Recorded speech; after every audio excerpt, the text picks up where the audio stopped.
Hello, everyone. My name is Lizzie Liao, a PhD student at Concordia University under the supervision of Dr. Wei Shang. Today, I'm gonna present our empirical study about using black box performance models to detect performance regressions under varying workloads. Performance is an important aspect of software quality. Companies take performance regression seriously. One typical case is that Mozilla has a policy that requires all performance regressions to be reported and resolved during their development cycles. In practice, traditional in-house performance testing are applied to detect performance regressions for web applications. For example, we have two versions of the software system, old version 1 and new version 2. The testing team set up the testing environment and define the workload. Then the same requests are set to exercise both of the systems and monitoring the performance metrics. After finished, performance experts will analyze the data and check whether there are performance regressions or not. However, such in-house performance testing are limited by the constantly changing workload, which may not be covered by testing. And it also requires extensive resources and lasts for a long time, from hours to even weeks. For software systems that allow fast release cycles, conducting performance testing in a short period of time becomes particularly difficult. So, without performance testing, can we utilize end users' data when the system is deployed in the field to detect performance regressions? For example, we release the new version 2 in an A/B testing manner and serving 30% of the client with the new version 2 and 70% with the old version 1.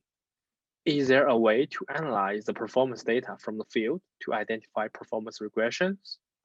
So in this work, we propose an approach to directly detecting performance regressions based on the end user's data of software systems when they are deployed in the field. We follow three main steps to identify. We first extract logs and performance metrics from monitoring performance of a software system in the field and collecting the runtime activities that are recorded in the generated logs. Next, we build black box performance models to capture the relationship between the performance of the system under varying workloads and the runtime activities. Finally, we leverage three approaches to compare the black box models derived from the current version with an earlier version to identify performance regressions between these two versions. I will explain each step in more detail. In the first step, we prepare the data. We have two types of input. The first one is web access log that represents the workload of the system during a period of execution. And the second input is the performance data, which is sparsely sampled at a fixed frequency, like every 30 seconds. After having this data, we calculate the log metrics based on the number of times that each web request is queued during the period. Then we consider the average of the performance data as the value of the performance metric of that time period. In the second step, we preprocess the data. We first remove log metrics that have zero variance, and it does not provide information about the changes in software workloads. We then perform correlation analysis and redundancy analysis on the log metrics to avoid bias from the repetitive information in log metrics. After that, we build multiple types of performance models that capture the relationship between the workload and the system performance. From that step, we got two performance models from old version and the new version of the system. In order to detect performance regressions, we leverage three approaches to compare those two models. The approach one is the most intuitive way of detecting performance regressions, which is to compare the predicted value and the actual value of the performance metrics. In approach two, we consider the varying workloads as only the time periods that are impacted by the performance regressions may contain large prediction errors. So we built a performance model using the data from the new version of the system. Afterwards, we use old version model and a new version model to predict the performance metrics in the data from the new version of the system. Approach 3 is similar to the previous one, where instead of directly comparing the predicted performance metrics, we compare the distribution of the prediction errors. The intuition is that when the old version model has a larger prediction error than new version model, it may be an indication of performance deviance between the two versions. After applying 3 approaches, we have 2 distributions of either actual or predicted performance metric values or prediction errors. With 2 distributions at hand, we perform Mann-Whitney-U test and calculate the cliffs delta to determine the existence and the magnitude of the performance regressions. In our case study, we select 3 subject systems for the evaluation of our approach. OpenMRS is an open source healthcare system. Since we do not have any evidence showing performance regressions of specific versions, so we manually inject several performance regressions in the system. Apache James is a Java-based mail server. We find 2 versions of the system with known real-world performance issues for Apache James. System X is a commercial software from our industrial partner, and it is deployed in the field without pre-known performance regressions. We started 10 releases in 2019. Our study aims to answer 2 research questions. The first question is, how well can we model system performance under varying workloads? The second question is, can our approach detect performance regressions under varying workloads? Let's look at the first one. In order to evaluate the effectiveness of black box performance models, we train the model on the old workload and then apply it on the new workload. Then compare the predicted performance and the measured performance. This bar chart shows the median relative error of our 6 models for modeling the performance of OpenMRS under varying workloads. The white bar means under old workload, and the black bar means under new workload. We find that our black box models can effectively model the performance of the studied systems using the runtime activities that are recorded in the logs. In particular, the XGBoost model achieves the best results for modeling the performance of OpenMRS systems, with a median relative error of 2.11% on the new workloads and a median relative error of 2.16% on the old workloads. From the results, we also find that the traditional models outperform the deep neural networks for modeling the performance of the studied systems. Such results indicate that relationship between the system performance and the runtime activities recorded in the logs can be effectively captured by the simple traditional models. When examining the effect sizes of the distributions of the prediction errors for the old workload and the new workload on the original version, we find that models trained from the old workload can equivalently model the system performance on the new workloads with a negligible to small effect size. So, in the second research question, we would like to evaluate the effectiveness of leveraging black box performance models to detect performance regressions when the workloads of 2 versions of a system are not consistent. This bar chart shows the absolute value of the effect size for Apache James.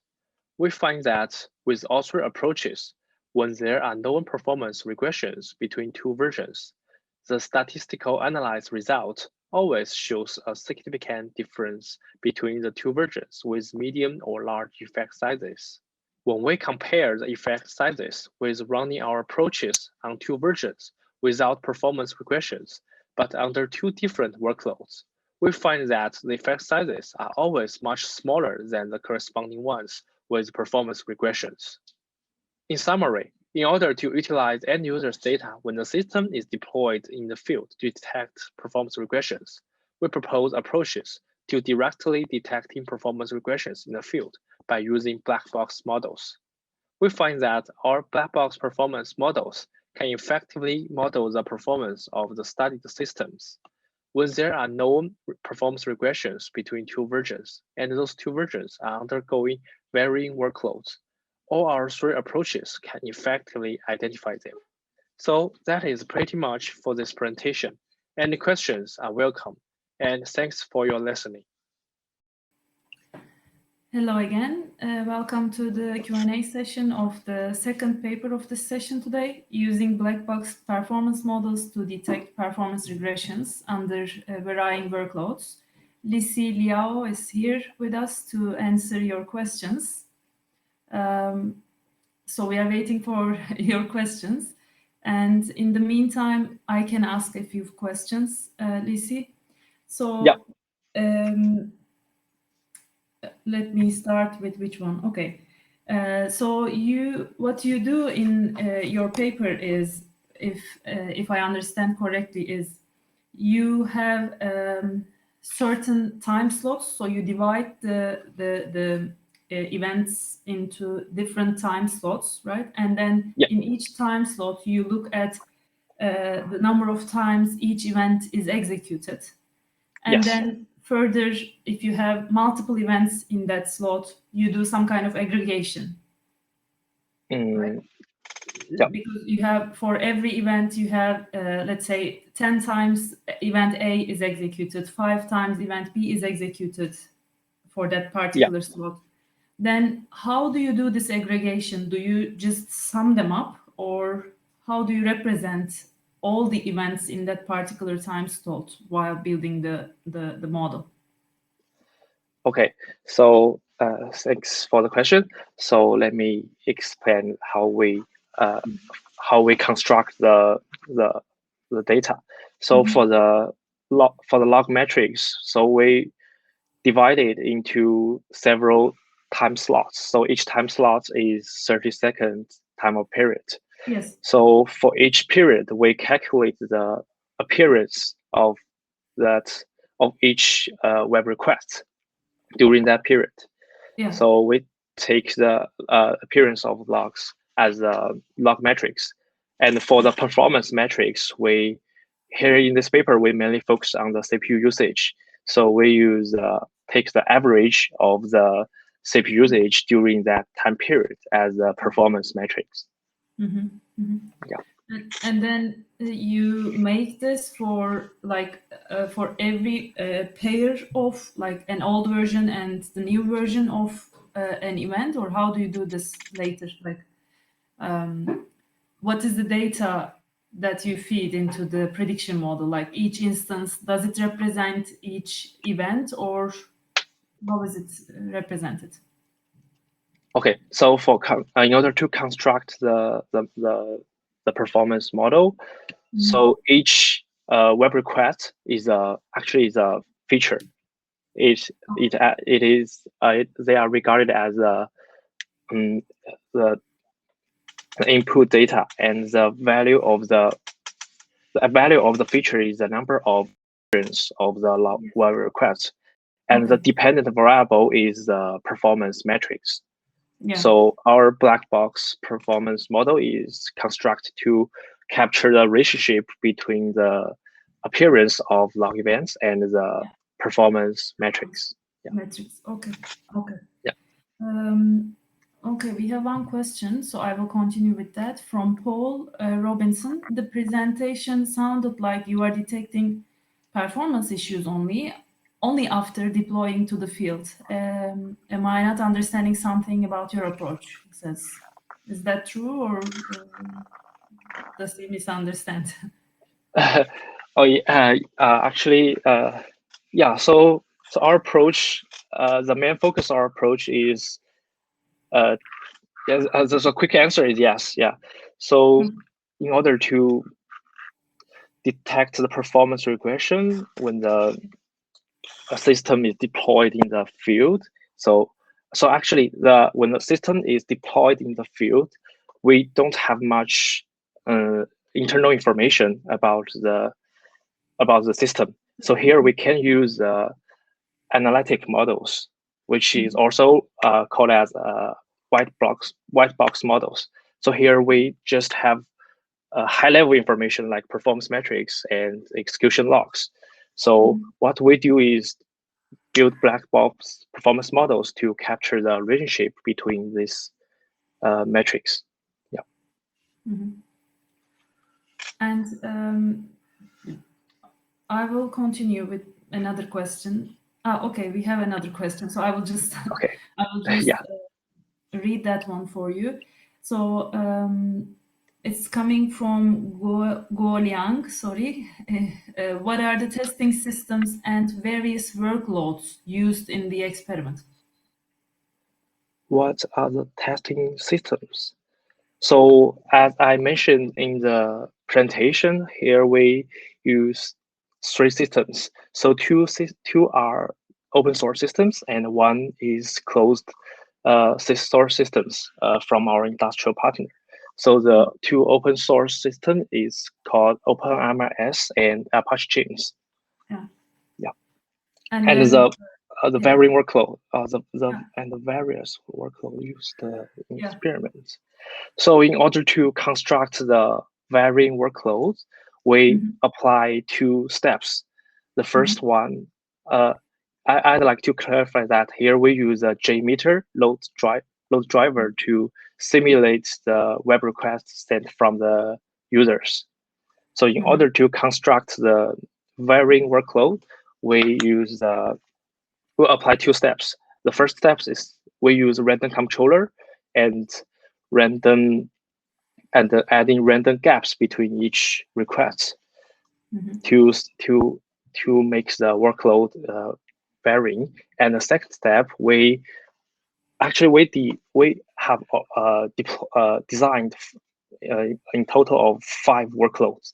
So for the old version, we apply 4 load drivers to exercise the system, and for the new version of the system, we apply 5 JMeter driver to test the system.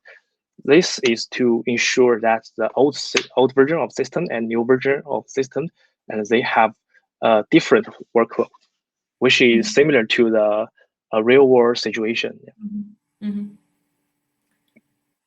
Okay, I hope this clarifies the question then. I have, so I will continue with my question. In your paper, you mentioned that the traditional machine learning models, let's say, are better than deep neural networks like LSTM models and true. Models like that. Why do you think this is the case? Could it be, could it be related to the data set size, for example, or the characteristics of the data? Why do you think a simpler classifier was easily getting that performance regressions? What is your interpretation on that?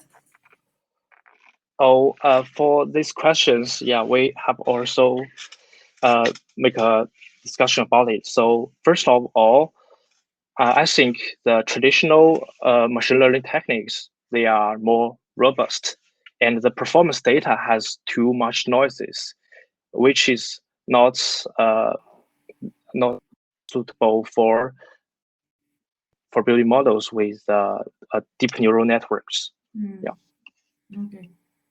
I was also thinking maybe you have just like one old version, one new version. Maybe if you had multiple old versions, I don't know if it is possible in a real system, but maybe different versions, releases of an old system in order to get, so maybe like a continuation of the data, it might also help to improve those kind of models. Maybe I thought maybe they need more data and in that sense.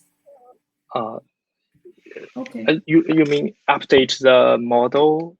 Like iteratively. Because like LSTM requires like a time series kind of data with true. So maybe that's why the data you have is, as if I am not mistaken, like one old version, like you said, and then the real life version of it. So there are two versions only. Maybe it was a bit tough to identify for the model to identify the regressions. So we have 25 seconds left. And I think there are, okay. Yeah, sure. So thank you very much for joining and answering the questions. Good luck with the next steps. Okay, thank you. Thank you for all the questions. Thank you. Yeah, thank you very much. And for further questions, please go to the